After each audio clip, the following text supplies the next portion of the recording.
Good evening, everyone. Welcome to your Tuesday night Dynasty Heat Seekers live stream. I'm your host, Bryce Frazier, and I'm joined by the always reliable Anthony Leone. Leone, how are we doing today? Doing really good. It doesn't really feel like a Tuesday. This week kind of has everything all jumbled up with Thanksgiving a couple days away. So happy Thanksgiving. Happy to be here. And I'm excited to get into this episode we have planned for everyone here. Yeah, so as you can see on the screen here, I just put trade talk, something quick. But we're going to talk about some trades that we've seen. Anthony and I are in many leagues, multiple leagues ourselves. So we kind of went through a lot of our Dynasty leagues and went through some more recent trades, probably within the past, 2 or 3 weeks, if not some just yesterday. Going through and then kind of grading them, seeing what we like, seeing kind of what's going out there, because I feel like a lot of maybe some of the guys that are in these trades are people that are being shopped pretty frequently, or if you're a contender, maybe looking at some players' values of that are maybe older and what they're getting in draft capital, and if you're the guy that's not a contender and have some of these older guys, maybe looking at something that you can get in return. So before we get into that, there are a little bit of injury news. Kyle Pitts is hurt, potentially done for the year. It doesn't really make sense for them. Like, if he could play this year, it doesn't really make sense for them to keep him playing, because I don't think the Falcons are in any situation where they want to probably make the playoffs. Probably would like their draft capital to be better, so they can maybe address some crucial needs in their offense, because their offense is really, really, really boring this year. I mean, Marcus Mariota seems like a decent transition QB, but you can't run the ball this much and be an effective offense in the NFL today. I mean, this isn't the 80s or the 70s or 80s anymore. You got to throw the football more. You got to score more points, and it doesn't help that your defense doesn't really stop anyone as well. And then outside of Kyle Pitts, I think the other bigger one, that it wouldn't surprise me if he'd play this next week, but also wouldn't surprise me to not see him for the rest of the year, is Justin Fields. Left shoulder injury he saw late in the game. And again, Chicago's another team where Justin Fields is playing really, really well, and I think that he's gotten the team and the fan base excited, but the rest of the team just really isn't stepping up, especially the defense. So if he's not healthy, it doesn't make sense again to put out your hurt franchise quarterback. From what it looks like, it seems like, again, maybe tank the rest of the year, get a better draft capital, try and build around this young promising quarterback. So what are your thoughts on Kyle Pitts and Justin Fields injuries?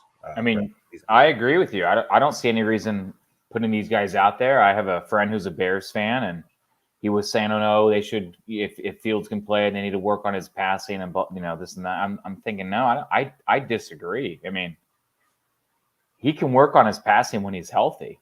I don't understand. I mean, they're out of contention. What's the point of risking making his injury worse than it already is? Same with Pitts. Doesn't make any sense to me. I mean, if I was making these decisions and I could sit a player for the year, Fields wouldn't touch the field again until he's 100% healthy. Same with Pitts. So I agree with you. I don't see the benefit playing him. I think this ends the season pretty nicely for Drake London, just because they don't really have anyone else to throw the ball to, so he should soak up more targets. And then, with the Bears, I think it's just a little bit of an uptick for David Montgomery. I mean, we already lost Khalil Herbert. If Fields, even if he does play, he won't be running as much. So I think it bumps up David Montgomery end of the season, and again, Drake London. Yeah, I agree. I mean, it definitely sucks as a fantasy owner when you see Justin Fields' injury, because he was probably helping you win some games, where Kyle Pitts really wasn't helping you. So if you're in a dynasty league and you had Kyle Pitts as your tight end, and you were winning, awesome, but hopefully you had a good, decent backup tight end, because it's not like he was really helping you week to week anyway. So rather see him sit the bench and hope that Marcus Mariota is not the quarterback going into next year. And also with Justin Fields, I wouldn't have a problem with them, maybe playing, because it's his left shoulder. It's not his throwing shoulder, which is important. I wouldn't have a problem if the Bears wanted to, put him in there and throw more. But their offensive line is not equipped to keep him upright. So it doesn't make any sense whatsoever to, like, all right, let's polish up his passing skills. Maybe if he throws some interceptions, who cares? We're losing anyway. But he's getting pressured like instantly when he is dropping back to pass and stays in the pocket. It's where he moves the pocket or these design runs is where he's getting where he's looking really impressive. Because the offensive line's pass pro is just horrible. His wide receiver core is getting better. I think Claypool offense seems to be a little complex, so Claypool might need a couple more weeks to kind of get things rolling himself. So I think as an organization, you got to sit that quarterback unless he is fully healthy with the way that offensive line is playing. So I'll agree. I'll agree with that as well. And then let's just go ahead and dive right into these trades that we recently had. So most of these are trades that you've seen in your leagues, Leone. I didn't know how many to add. If we have some more time at the end, I could easily pull them up and we could talk about some more. But the first one, and this is a trade you said happened yesterday. Yeah, happened yesterday morning. So Melvin Gordon was already released. Yes, he was. So we have Latavius Murray for a 2023 fourth round pick, and I know you're very vocal on this, so I'll let you go ahead and talk about it. Yeah, I mean, and to put it in some context, I mean, the guy who traded away Latavius Murray is in a playoff spot. He's competing this year. He doesn't even have a whole bunch of running back depth, and so I understand if an opportunity presents itself to take it, because by next year, Latavius Murray, may not garner any draft pick at all. But if you're contending right now, heck yeah, I'll take Latavius Murray instead of a 2023 fourth round pick. I'd even trade away a third if I needed running back help. So when I saw this trade go down in my league, I was kind of shocked. I mean, I asked the guy, what was going through your mind to do that? And I didn't get a response. So maybe he's watching this. Maybe he'll comment. Probably not. I don't know if he didn't hear about the Melvin Gordon news. I mean, that would explain it, I guess. But I mean, I don't know. I thought it was a poor trade. I thought it was very lopsided. Latavius Murray is going to end the year as a starting running back for the Broncos. And if you need running back help, I think this shows you can get him relatively cheap. And I think he's a great buy into this year. Yeah, I agree. This trade is definitely lopsided because a fourth round pick. I mean, that's a really, really deep dart throw, and especially in one quarterback drafts. Right. So I have Latavius Murray in a league where I have no chance of winning at all. I mean, I'm trying to get second pick overall in this league, and I sent him out to somebody who had Melvin Gordon. He's kind of hurting at running back for a second or third running back. So I sent him Latavius Murray for a third because he didn't have a second, and I didn't think I could get a second for him. Out of the other contenders in the league who are pretty stout at running back. So I kind of scouted out to see what the league was looking like. And I sent him out for a third. He instantly accepted it. So I wasn't mad about it because, I mean, I'm not going to – I really don't think – I think Latavius Murray might not be on a team next year. Like he might be on a practice squad.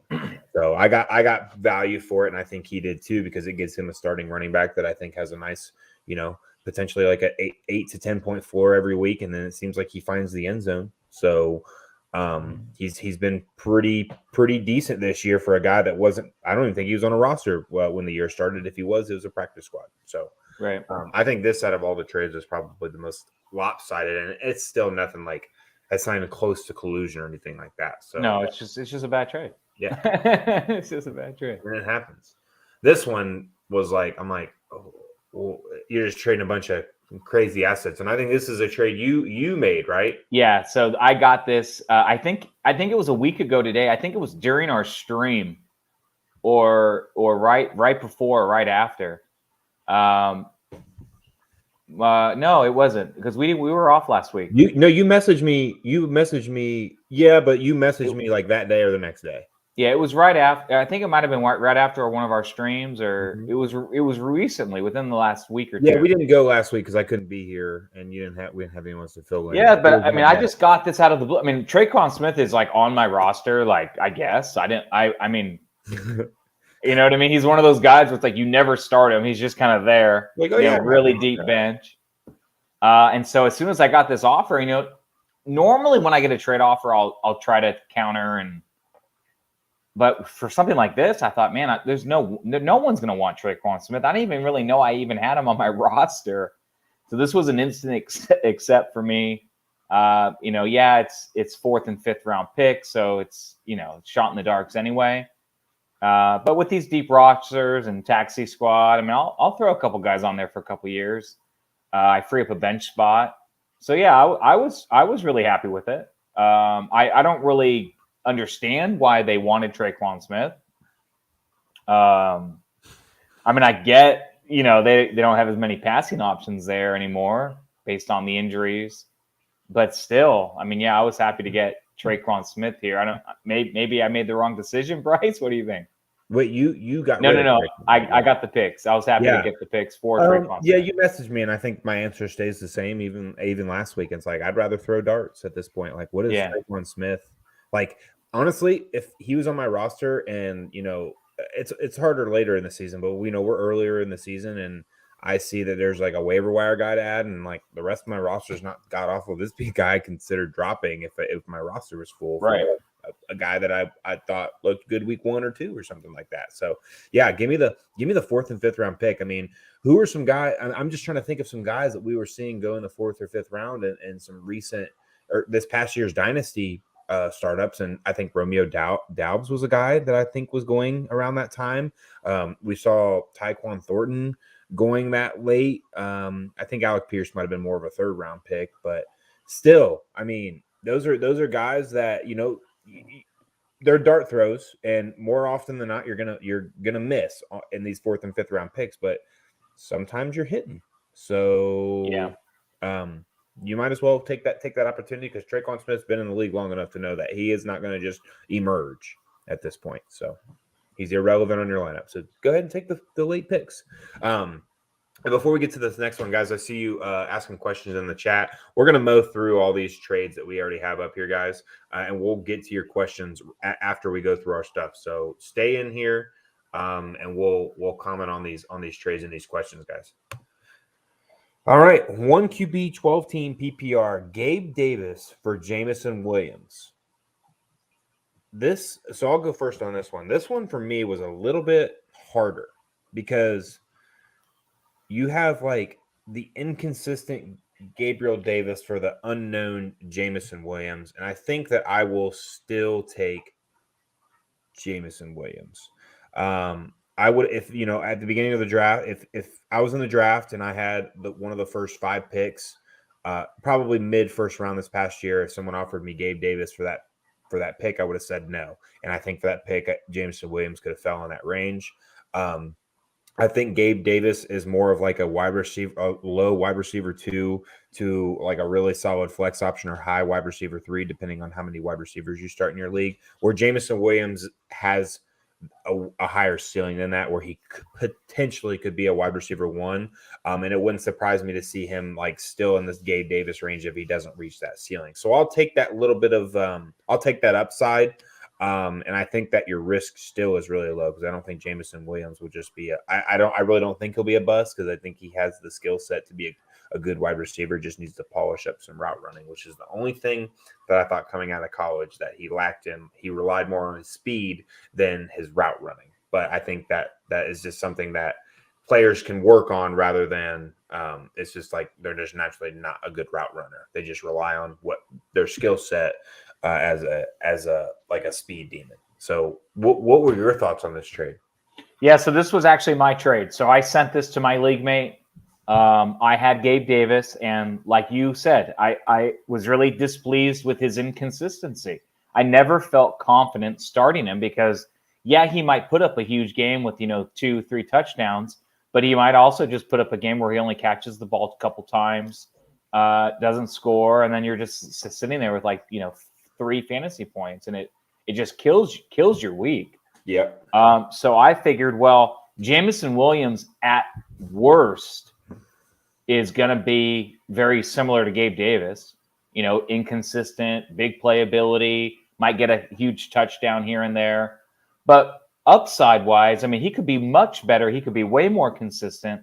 So I decided to take the gamble on a rookie guy who fell in the draft due to injury, who has slipped in dynasty rankings because he hasn't played all year. And I don't really, I would have probably used Gabe Davis in this postseason if I didn't have, anyone else to lean to. But I have other options. I feel confident, throwing in, a Tyler Lockett type guy instead, or, someone like that on my bench. Whereas I might as well just get the upside with Jameson Williams. I think, even though he is just starting to practice, I think you can get him really cheap. This is the time to buy before he plays, before he, puts up a huge play. Because as soon as he puts up a huge play, and I try to offer someone like Gabe Davis or Jameson Williams, there's no chance it's getting accepted. So with a lot of these trades, timing's very important. And I think this is a time right now where Jameson Williams is most obtainable. Yeah, I agree. Definitely a guy I've been trying to have gotten recently throughout the year. So I'm excited to see him when he does get on the field. And I really like how they have approached it at the Lions organization, where they're waiting for him to be fully healthy. Like, a lot of people thought he'd be back by now. But I think they're just like, they're playing it cautious. They know they're not contending. So I like it. All right. Kadarius Tony and a 2023 third for an early second, a 2023 second, and a 2023 fourth. I will take the Tony side. Relatively easy here. I know he just got hurt again, and his hamstring seems to be an issue. But he's still extremely young, extremely talented. We got a little taste of what I think that he has the potential to be in this Chiefs offense. I do think Kadarius Tony is a much better option next year. I think after this week, it's a really good time to buy him, because I think maybe owners that hung on to him long enough are not, maybe they might be like, all right, this hamstring stuff is getting on my nerves. Let me see what I can get for him, because I'd easily pay an early second and a 2023 fourth, and you're getting a third back. So I really like Kadarius Tony. I think that he's got a really good future with the Chiefs. So I'll take him for the picks in this package. What are your thoughts? Yeah, I agree with you 100%. And I do think if you're in a dynasty league, if you're rebuilding, even if you're not rebuilding, if you can get Kadarius Tony right now, which I think you can, especially because he just got hurt, this is also a good time to get him. A lot of people are worried about his injury, his hamstrings. He's always getting hurt. That's fine.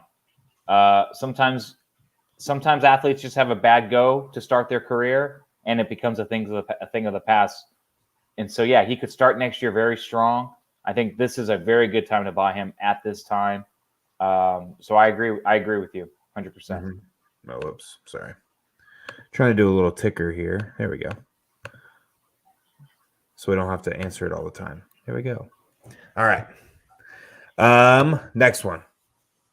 1 QB, 12-team PPR. Jalen Waddle, Lenny Fournette for Mike Evans, Treylon Burks, Gabe Davis, and a 2023 mid-first. Which side do you like here? This is a trade. Okay, this is a trade. I think there's more value on the Mike Evans side. I think getting the first-round pick, Gabe Davis, as you said, is a wide receiver 2. Treylon Burks shown a lot of upside this past week. Mike Evans still looks pretty good. He's just kind of hindered with a little bit of injury right now. But when you look at this, I mean, Leonard Fournette to me is like a throw-in when you look at Waddle. I mean, Waddle is the best player of the trade. I think we would all agree with that. Yeah, pretty easy. So is Mike Evans, Treylon Burks, Gabe Davis, and a 23 first worth more than Waddle? I mean, I think in a vacuum, straight up, yes. Like, there's way too much value on that side where Waddle and Fournette, it just tips the scales on the Mike Evans side. Now, with that said, if I'm making a playoff push and I need a wide receiver 1 rest of season, and I could use a little bit of running back help, I could see myself making this trade, overpaying for Waddle and the running back depth. But I don't typically make trades like this where I give up value. I don't do that. So for me, I lean the Mike Evans, Burks, Gabe Davis, and first side. I love Waddle. He's the best player here, but it's just a little bit too rich for me. it's just a little bit too rich for me. Bryce, what do you think? Yeah, I mean, there's not much I disagree with here. I think that this trade is relatively even, but I also will lean. I mean, I love Jalen Waddle, and I kind of looked at it like I like to break these trades down, right? So I look at the best player and I think, okay, what would I be willing to give or get for that player?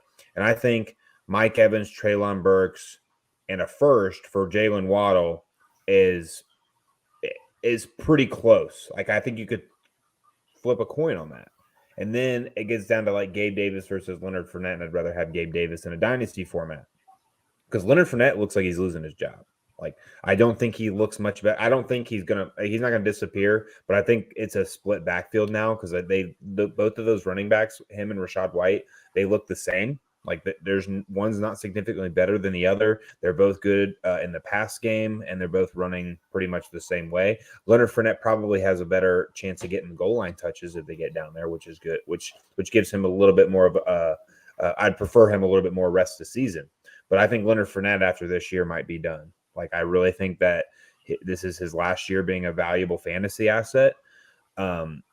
So I will also, in a vacuum, take the Mike Evans side because I also look at it like if I'm taking Treylon Burks, Gabe Davis in the first, and Mike Evans, you're probably not competing, I would guess. So then I think you could easily flip Mike Evans for a late first. And I think that'd be a good deal because I don't think Brady will be a Buccaneer next year, and I think Mike Evans will be, and I don't know, he's getting older, so I think a late first could be pretty even for him. Ooh, this one QB, so might change it a little bit, but still, I would take the two first. How I look at it, Treylon Burks and Gabe Davis for those two players. I agree, and it hurts because I really do. Yeah, I really do like Jalen Waddle a lot, but. That's one heck of a haul for him. So I think it's a good trade either way. Competitor versus maybe someone that's rebuilding and just took Mike Evans to make it more even. Yeah. One quarterback, 12-team PPR. Dak Prescott, A.J. Dillon, and a 2023 and a 2024 first for Jonathan Taylor. This one was a little bit easier for me. I think this was the easiest one for me outside the Latavius Murray for the fourth, where I will go Jonathan Taylor here. One quarterback. I don't really see Dak Prescott being that valuable. A.J. Dillon is not what I thought he would be. And then the firsts are just they're question marks. And Jonathan Taylor is a top fantasy asset, so I will take the player all day in this deal. What is your thoughts? 100% agree. 100% agree. I mean, Jonathan Taylor just proved it last week. People were writing him off. We were just talking about it a couple weeks ago. Yeah, people were crazy. Down and out on Jonathan Taylor. I showed you guys, some stuff, and it's like, man, this is not a guy you just write off. And yeah, I mean, proved it last week. People were doing the same thing to Barkley, right? Because I mean, he did get injured for 2 years. It's not like it was unwarranted, but when these guys are younger, they can come back from injury or a bad year so easily. Like even in the same year, and we saw. I mean, I think I compared it to Todd Gurley early in his career, right? Because his first year he went nuts, and his second year he was horrible, and it was because of his situation more than anything. But still, we know what Jonathan Taylor is capable of. So that eventually will prevail. So I'll take that easily as well. Yeah. I think A.J. Dillon could be a nice little buy low candidate, though, because it wouldn't surprise me if Aaron Jones and Aaron Rodgers weren't on the Packers next year and kind of leaves A.J. Dillon as the bell cow back for whatever quarterback is there, because they're going to make sure a run game is established for any young quarterback that's taking over that offense. I agree. I agree with that. I think Dillon is a good buy candidate right now. Mm-hmm. Michael Carter, Tyler Lockett, and Gabe Davis for Amon-Ra St. Brown. What are your thoughts? A lot of Gabe Davis trades, huh? Isn't that yeah, I think he's one of those guys that I think we see in a lot of deals, for sure. Interesting. Well, for this one, it's Amon-Ra St. Brown. I mean, Carter's fine, but I mean, by next year, I don't think he'll be relevant. Lockett is okay, but inconsistent at times. And then Gabe Davis is Mr. Inconsistency. So for Amon-Ra, I think he is a go-to big dog type of guy. Now, what does throw things through a little bit of a wrinkle here is how is Jameson Williams going to affect Amon-Ra? Although, if anything, I think he's going to help Amon-Ra. So, I mean, I like Amon-Ra St. Brown on this trade for sure. This is definitely a trade I would do right here. You know, packaging a three guys I don't really love for a guy I do really love. So, yeah, I think this is easy Amon-Ra. What do you think, Bryce? Yeah, this one was this probably the second easiest for me. Michael Carter and Tyler Lockett, like I don't feel comfortable as them being startable assets moving forward. I really don't feel comfortable with them the rest of the season, honestly. Like again, Lockett could win you weeks, but I don't like inconsistent players in my lineup, and it seems like all three of these guys are. Where Amon-Ra is not inconsistent. Like he has the safest floor and the highest. I mean, he and Gabe Davis probably ceilings are equal.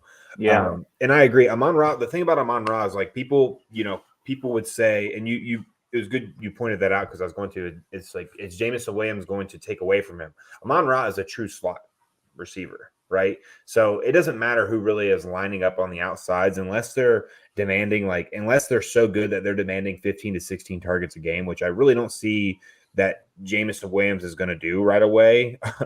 I don't think Amon-Ra is going to be a guy that just withers away when a number one receiver maybe comes up on that team. I guess to say like an outside receiver comes on that team and is pretty good. I think Amon-Ra benefits from that. He works the middle of the field. He's on the field all the time. So he's a very good dynasty asset, I think, moving forward. And I think you can capitalize on him maybe this offseason. Like if Jameson Williams looks really good here in a couple of weeks, and then next year people are like, well, it's going to be Jameson Williams getting all the work. And people were saying the same thing about Jalen Waddle last year, right? Like everyone thought Tyreek Hill coming there was going to hurt Jalen Waddle. Jalen Waddle is putting up better numbers this year than he was last year. So yeah, when you bring in guys like that, it opens up the offense. Touchdown upside goes up. Lack of focus on those receivers go up and things like that. So I think that would be very good for Amon-Ra to get that because it seems like there's no other receiver on that team that's really worth taking a second look at outside of him. All right, so getting into the trades in my leagues, a little bit more of my zone, which is super flex tight end premium. This is 12-team PPR. I've only got one trade that I actually made in here recently because most of my trades were made much earlier in the season when I knew my season was done for. But this is a trade I saw go down recently, and it was Darren Waller in a 2023 second, fourth, and fifth for Allen Lazard and David Njoku. And I will take the Allen Lazard and David Njoku side here relatively easily, I think. I really don't like Darren Waller moving forward. I mean, he's an aging tight end. Really didn't do anything this year. or last year. Or last year, correct. And David Njoku, I think, has all the upside in the world. I mean, he's been playing really well this year when he was healthy. And then we got Deshaun Watson coming in that team, who's going to immediately increase the upside of the touchdown upside of everyone on the team.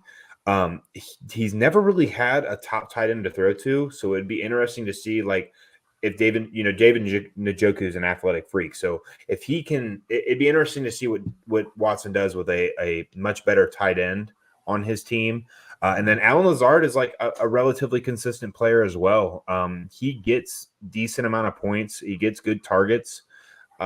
So I think he's got a nice double-digit floor as well for the rest of the season. And David Njoku's outlook rest of the season looks obviously better than Darren Waller's, who's on IR. So I think this Allen Lazard, David Njoku side of this deal not only won the trade for this year, but I think they won it moving forward as well. I mean, the only other asset on the other side is the 2023 second. I think second-round picks in 2023 have a lot more value than they have in the past. And you just have to hope that Darren Waller has like a really good year for an older tight end. So what are your thoughts? Yeah, I mean, I have a friend in one of my leagues that has Waller. He's rebuilding. He's had Waller now for at least a couple years. And I keep telling him, I remember telling him last year, like, hey, look, you got to trade Waller. Like this dude is just going to sit on your bench. You're going to lose values. He keeps sitting there. And what do you know? He's still on his bench. He's in his IR spot. And it's like, dude, like, you've missed an opportunity here, And what I like about this trade is he found a way to offload Waller. Now, he did lose a second, which sucks. If he would have done this trade last year, this guy, he wouldn't have lost that second. But it's okay. He lost a little bit, taking a little bit of a gamble. That's fine. So I like the Allen Lazard and Njoku side for sure. And I don't understand people that are rebuilding, keeping older assets like Darren Waller, who continually get hurt. This doesn't make might sense. have happened before he got hurt. I believe it did. Okay. I think it was like the week. But even still, he was hurt this whole time. He hasn't really played. Right before he went on IR, I should say. Yeah, but he's been hurt. I mean, he's really been hurt the whole year. And it's just another example of a guy that you just shouldn't carry. Like, they're older. You got to get rid of these guys that are older. We talked about Cooper Kupp a couple weeks ago. Like, if I'm rebuilding, I don't want any part of a 30-year-old wide receiver on my team. Right. Why? Because they get one little injury and they're done for the year, and then you're screwed.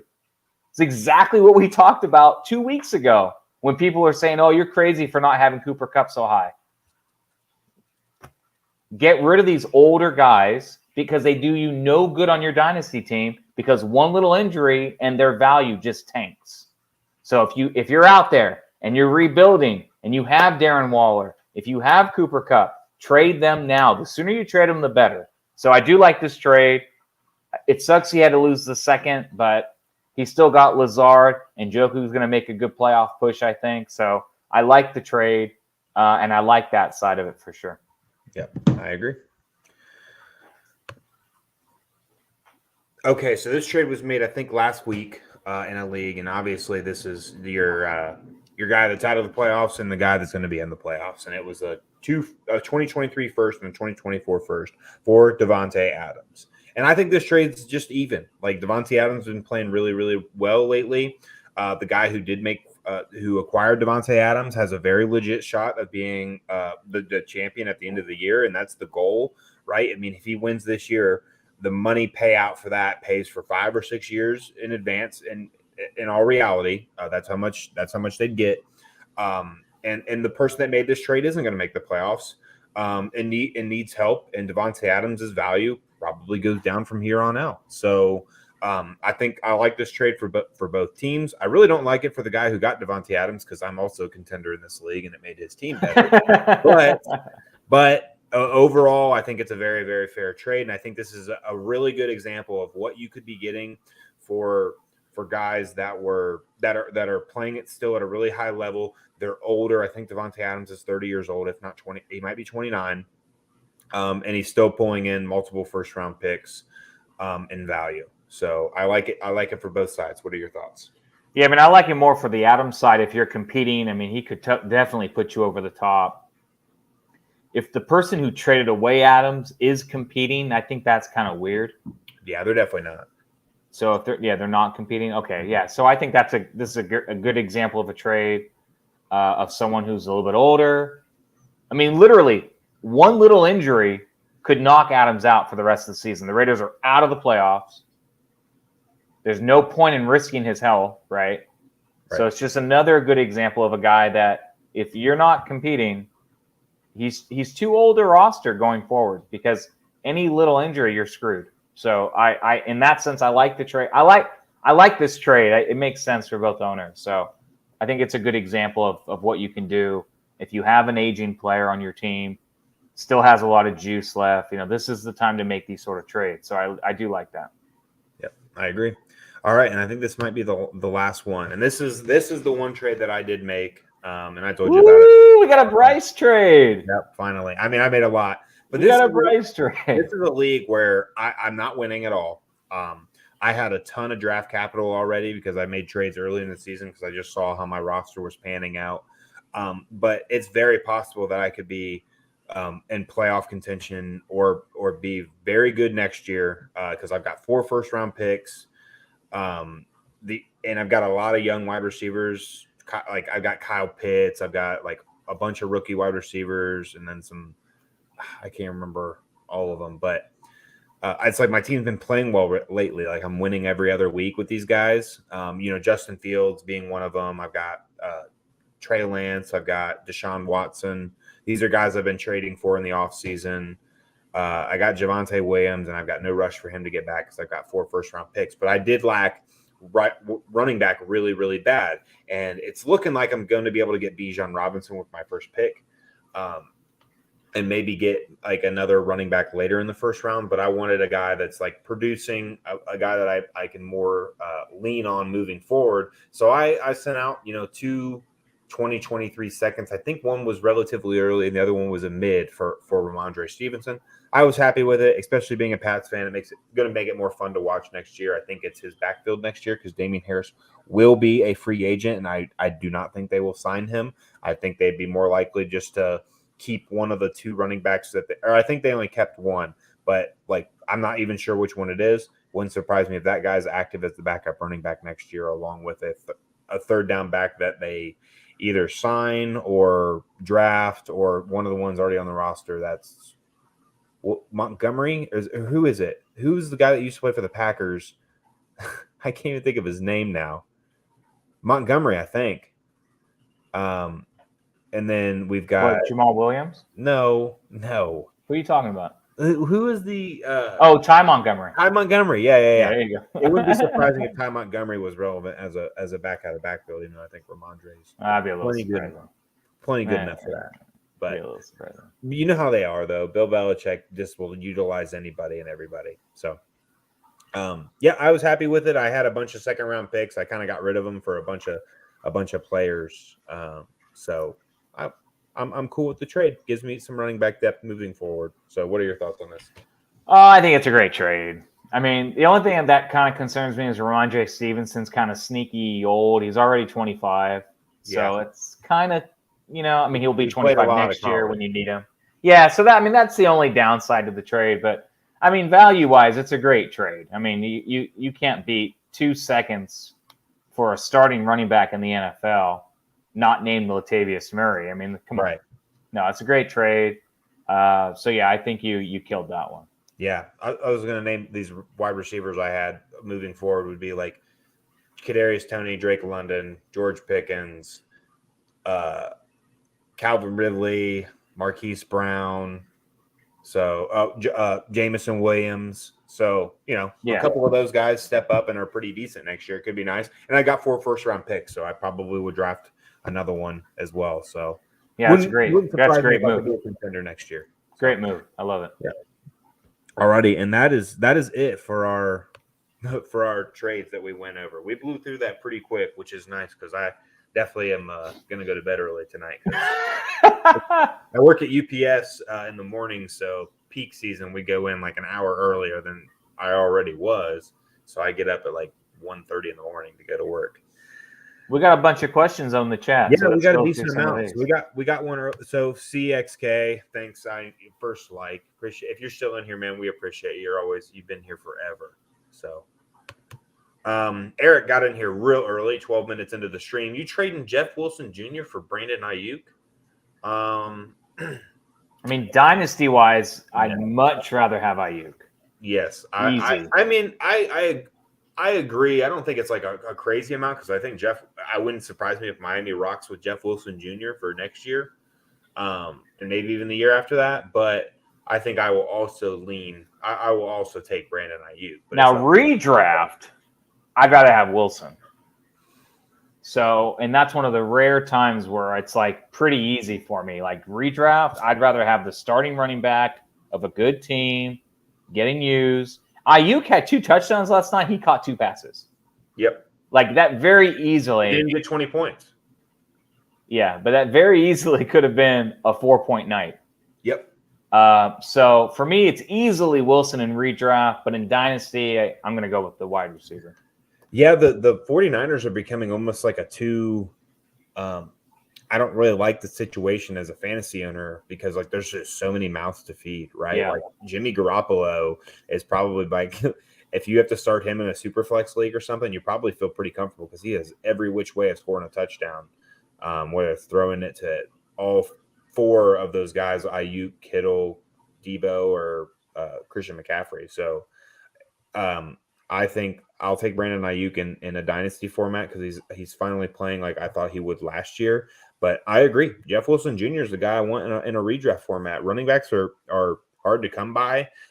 Huge scoring offense. He's getting majority of the touches. Already took over that backfield over Raheem Mostert. It's not like he's getting all the touches, but he's getting more than Raheem Mostert, who was successful prior to Jeff Wilson getting there. So Right. I'll agree. And then LBR came in here and said, I received CeeDee Lamb, Najee. I give Aaron Jones, Tyler Lockett, and Jacoby Myers. So, I mean, I'd rather have Lamb and Najee Harris. It's nice seeing Najee Harris has some juice. I did not expect him to have these last, couple games the way he did. So I'm happy for Najee, and my dynasty shares of him are very appreciative as well. mm-hmm. So I'd rather have Lamb and Najee Harris, whether it's redraft or especially if it's dynasty. But yeah, even in redraft, Lamb and Najee for sure for me. Yeah, dynasty, it's really easy. I mean, it's by far CD and Najee.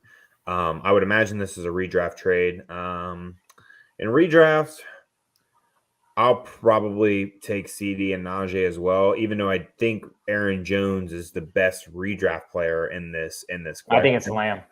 Really? I still think it's Lamb, yeah. I don't think so. Aaron Jones seems like 20 plus touches a week at this point. I mean, he's a very solid back out of the backfield option.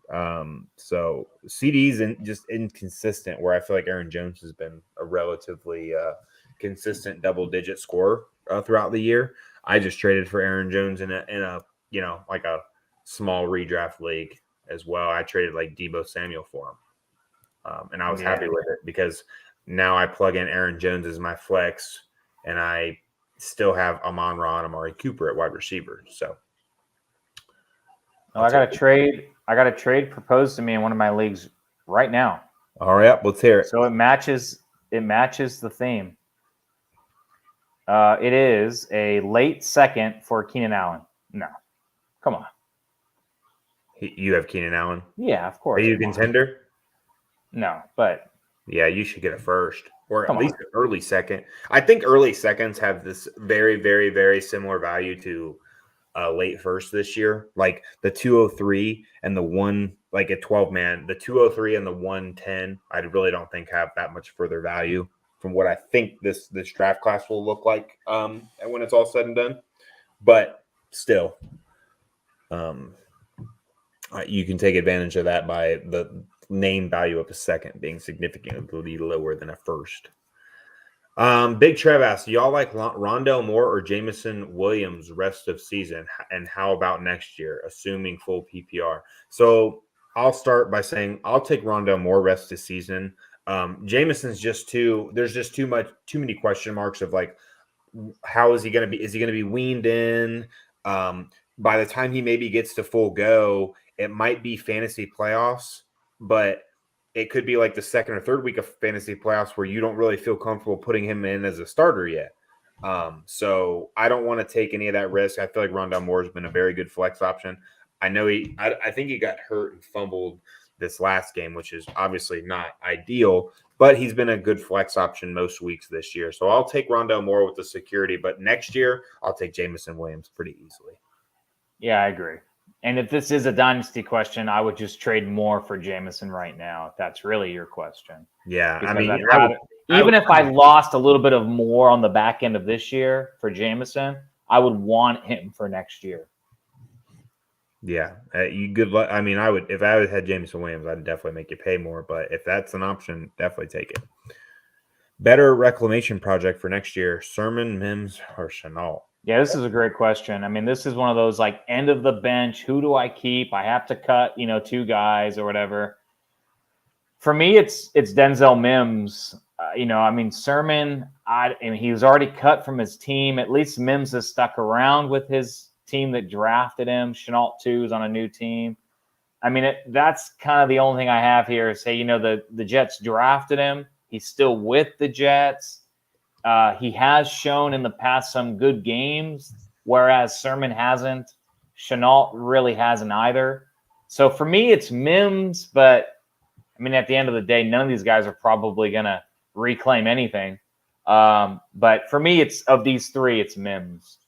Yeah, I'll agree. Mims had a pretty bad drop last week, but this Jets offense is really confusing because, I mean, Elijah Moore was good last year, and now he's like not being utilized at all.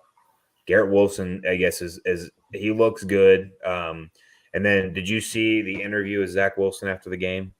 Yeah, where he said he didn't have any part of. Yeah, how do you not say, yeah, we disappointed? Like it's almost like he took no blame for their offense doing horrible. I mean, that was the worst game I've watched in a long time. Like it was horrible. It was terrible as a fan of any team. When they were returning the punt at the end of the game, I didn't even like get excited. I'm like, cool, finally something. So the game's over. It was just. And what an easy question to answer. And all he has to say is like, yeah, I need to do better. Yeah. No. Like, and then Robert Saleh said that his job is not secure. Yeah. After that, so I like that. I don't like it for my dynasty team where I have Jack Wilson. I don't like that. I don't know. I think Zach Wilson at this point might need a change of scenery. I think he needs more of like a quarterback coach to like. It would be interesting to see like the Giants get him and get Dabo with him. I think that Zach Wilson has all the tools and arm talent to be a good quarterback in the league, but it just seems like not everything's being put together. Like his decision making is the worst thing. So I think that Saleh is a defensive minded coach. The coach before that was Adam Gase? Yeah. Okay. Yeah. There's that problem. Oh, he didn't even have Adam Gase. Saleh drafted him. So I think he just needs maybe some better offensive minded coaches to work with him or something like that. Cause I think he's got all the talent. And he's flashed it, but it's just not coming together. Maybe he can have a Daniel Jones like revival in his career 3 or 4 years in, if he gets the right coaching staff around him. But the answer to your question is Mims. Thinking of doing Chubb, Geno, Mostert for Stevenson, Amari Rodgers, Keenan Allen. This has got to be a dynasty question if Amari Rodgers is in there. Oh wait, it could be Amari Cooper. Oh, Amari, Rodgers, and Keenan. So it's okay. It's got to be Amari Cooper, Aaron Rodgers, and Keenan Allen. Yeah. My wide receivers are Jamar, Marquise Brown, Jerry Jeudy, DPJ. My other running back is Saquon, and need some wide receivers. Thoughts on the trade? Well, it could be Aaron Rodgers. Yeah. Okay, so I'm assuming he'd be the one getting Chubb and Geno and Mostert. If he says he wants running backs, he'd be getting 2 there. Yeah, that's why I said I think it is Aaron Rodgers. I think that's Aaron Rodgers in that trade. I'd rather have Stevenson, Amari Cooper, and Keenan Allen. It's just I like Chubb, but it's just not enough. I like it in all formats, redraft or dynasty. I will take the Stevenson, Rodgers, Keenan Allen side. Or Amari, I only say Rodgers, Amari Cooper, Keenan Allen side. Yeah, I mean you lose Chubb and you replace him with Stevenson, which isn't really a huge drop off. Yeah, and then you upgrade. I think the quarterbacks is a wash, but you upgrade Keenan Allen and Amari Cooper, and that's going to help you. I think this trade would be a lot more even if like you took out one of either Amari Cooper or Keenan Allen. But even then, I think I would still prefer that side. Yeah, and if push comes to shove, I mean, you can add Donovan Peoples-Jones on your side of the trade to him. If you need a little bit more ammunition to get the trade done. Yeah, I'm not sure which side you're getting here. If you're getting the Stevenson side, I would take that side in a heartbeat. Yeah, for sure. Andy Reid, the supposed screen whisperer, going to get Pacheco any passing work? I don't think so. I think next year could be potentially a year where Pacheco gets more passing work, but I think Jerick McKinnon is just a better back out of the backfield. I agree. Yeah. I think Pacheco is going to be – I think this is a good dude to buy now too, because I think people got really, really hyped when he got named the starter, and he's efficient as a real football player. It just hasn't translated to fantasy points yet because he hasn't been getting in the end zone. But, I mean, he's got a great yards per carry average right now for a rookie, and he's getting a lot of touches. It's just a matter of time before he has like a 2 or 3 touchdown week, and his value is going to shoot right through the roof. Who would you rather have, Isaiah Pacheco or Khalil Herbert? Dynasty. Ooh. Well, now I'm only going to say Pacheco right now because have you heard all of the rumors right now of Saquon Barkley wants to be a Bear? No, I haven't heard that. So apparently there's really heavy rumors going on. I've seen it on like 2 or 3 things where Saquon Barkley is not going to re-sign. So unless he gets franchise tagged, he's not going to re-sign with the Giants, and is talking about going to Chicago with Justin Fields. Wow. So for that reason, I will say Isaiah Pacheco. Sell Herbert. No. For that reason, I'll say Isaiah Pacheco. But if it came down to like, wow, I think I would take him anyway because I really think that Justin Fields getting more involved in the run game hurts any running back there. Where Pat Mahomes is never going to be involved in the run game. Like he'll get his scrambles, but there's never any. You're never going to get down to the 3 or 4 yard line, and if you know they're going to run the ball, you're not scared that Pat Mahomes is going to run it in more than Justin Fields. Like you got to take like a 50-50 shot on that situation. So I'll take Pacheco moving forward at this point. I did not think he would take over the volume of touches, the significant amount of touches he got over the other running backs this early. I thought it'd be like a 50-50 split pretty much the rest of the season, but I mean he took almost all the touches this last week. Sober thoughts. So this is my situation. I have Murray, Fields, Pat Freiermuth, Swift, Stevenson, Drake. I'm assuming Drake London, AJ Brown. No, I was thinking Drake. Kenyon Drake. Yeah.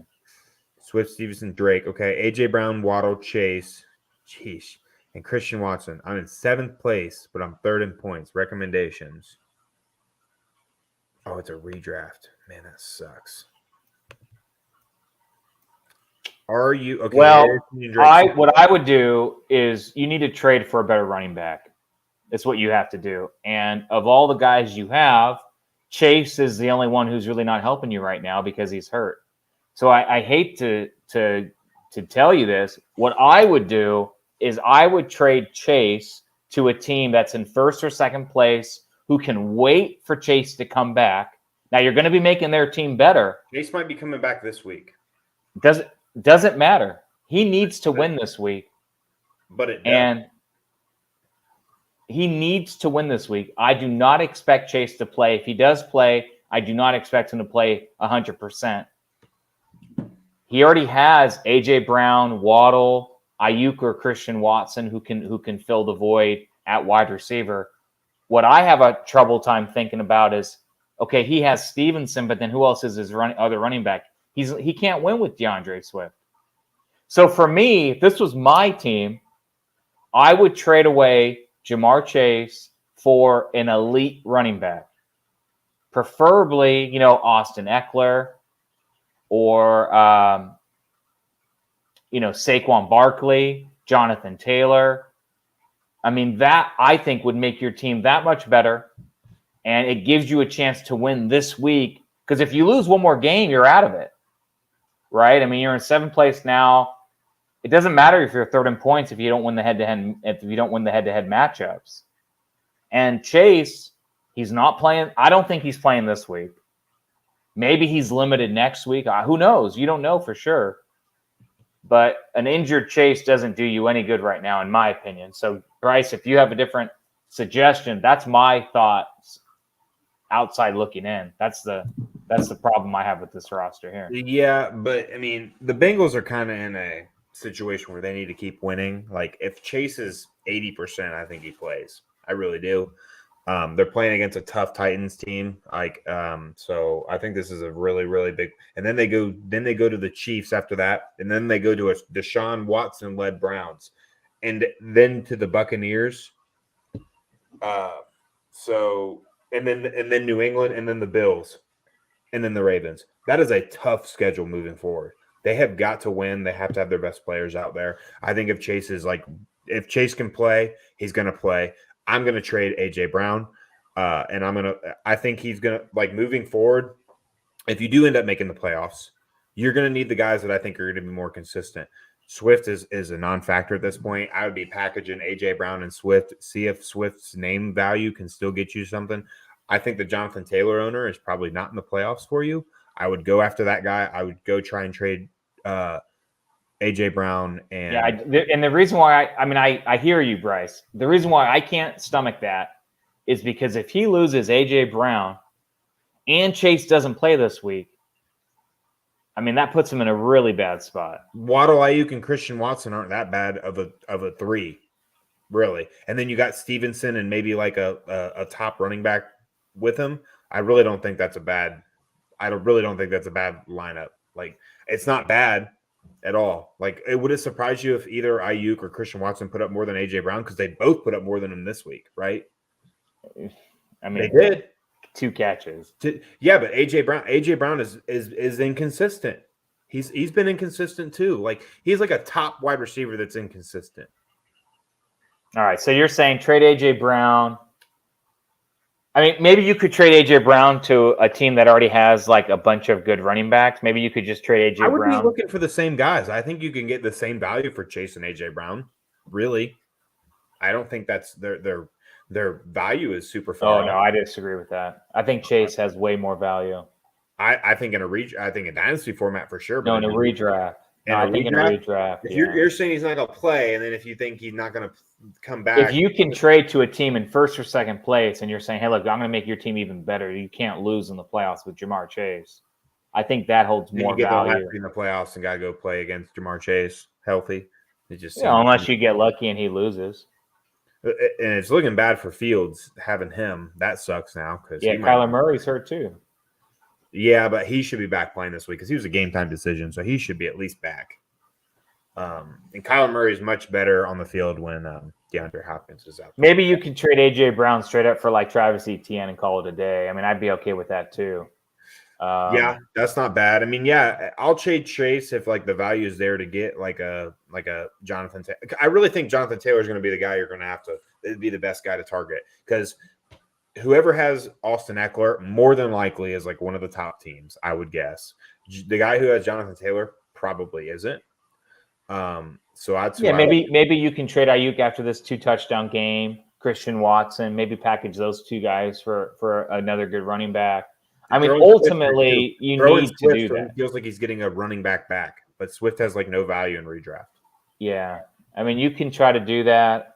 It's just you're going to have to talk to the owners. Find a team that has a lot of depth, or maybe is missing a wide receiver hole. I think that is the way to go. If they have a second quarterback, maybe they can toss you one. If you're worried about Fields and Murray this week, which I am. Bryce is a little more optimistic on those 2 guys than I am. I mean, I'm definitely worried about Fields, but I think Murray is a very solid fantasy. I mean, he's a solid wide receiver quarterback. As long as he's healthy and on the field with DeAndre Hopkins out there. If DeAndre Hopkins was been out there, I would not want Murray because if you look at the numbers when he's on and not on the field, it's pretty staggering. But I would want to keep Chase and Waddle, have them in the playoffs. Over A.J. Brown and for sure. So it's a great question though, man. Yeah, Kenyon Drake's value is probably down the drain now too because it looks like Gus Edwards and J.K. Dobbins could be back this next week. And join our Discord if you're not in our Discord channel. This would be a great question. You could throw up some of the rosters of the other teams you'd be looking to trade with. I don't know how to put that in here. Yeah, this would be a good type of question for those guys. Let's see here. I'm not sure how to link the Discord in here. But if you find our Facebook page at Roto Heat Dynasty Fantasy Football, you could probably find it in there. If you get trade offers, make sure you put redraft as the format because normally people are asking dynasty questions in there. Put redraft offer, who would you have, and then put the offers that you're getting, and then you get a little bit more perspective on these picks outside of your own opinion. So, yeah, and good luck. I hope you win this week and make the playoffs, man. Let's go. Yeah, good luck. That sucks having a good team like that. Swift has been a downfall of a lot of my teams this season too. I thought he'd be much better. He and Cam Akers really disappointed. But that's going to be it for us. That's it. That's all of our questions. So we will see you guys next week. I don't know how many more weeks we're going to be doing this. Fantasy playoffs start in a couple, like 3 more weeks. Yeah. So I think we stop right around that time. So we'll be back next week with some more content for you guys. Same time, same day. And have a happy Thanksgiving, everyone. We'll see you Happy then. Thanksgiving. Thanks, guys. See ya.